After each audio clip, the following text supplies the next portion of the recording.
Welcome to Know Your Mobile. It's Basil. I'm here with the Yotaphone. Now, we missed it at CES and we were absolutely devastated. This thing won Best in Show, and we're not surprised. It innovates in an area where phones tend to generally leave things alone, and that's the back. You can see this great e-ink display on the reverse. On top of that, you've got a very solid phone here as well. Kicking off with the design, and we can see it's a wedge shape, but it's almost an upside down wedge shape. It still feels very comfortable, ergonomic in the hand, and quite nice and light. Taking a look at the actual key design elements, there's a volume rocker on the left hand side.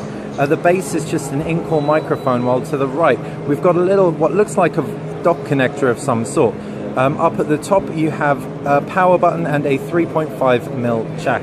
Flipping the phone round, and it's just that e-ink display along with a 12 megapixel rear facing camera and flash. Now let's look at the UI a little bit, because that's really what dictates what goes on the reverse. If we open an application such as Gallery, and two fingers swipe up, if you wouldn't mind. Swipe from top to bottom, will actually fire. Just 1 second.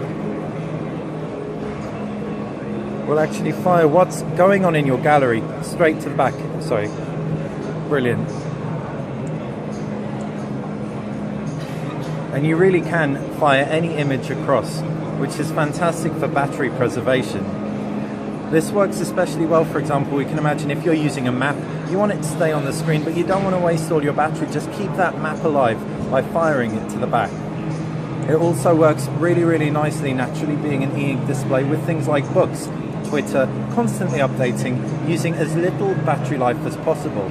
But that shouldn't dissuade you from using the phone a lot, because it's got a very respectable battery. Is it 2300 milliamp, did you say? 2100 milliamps, and considering you've got a 4.3 inch 720p display there, that's a very decent sized battery indeed. Fantastic. You've got a dual-core Qualcomm Snapdragon processor powering everything along, as well as how much internal memory did you say? 2 gigabytes. 2 gigabytes. Oh, sorry. It's RAM and 32 gigabyte internal memory. Brilliant. 32 gig internal memory, and that's 2 gig of RAM. So everything should run very smoothly. Yotes have actually customized the UI to have a host of, do you mind if I, applications that use the e-ink display, such as this education one, for example. You can actually choose to learn from English to Spanish, for example, flipping the device around, and with gesture-based input, we can actually dictate whether or not the word is correct or incorrect. Really smart, really nice to see someone genuinely innovating in this space. So that has been a quick hands-on with the Yotaphone here at MWC 2013, a device that truly innovates. I hope you've enjoyed. If you've got any questions, please fire us a comment below.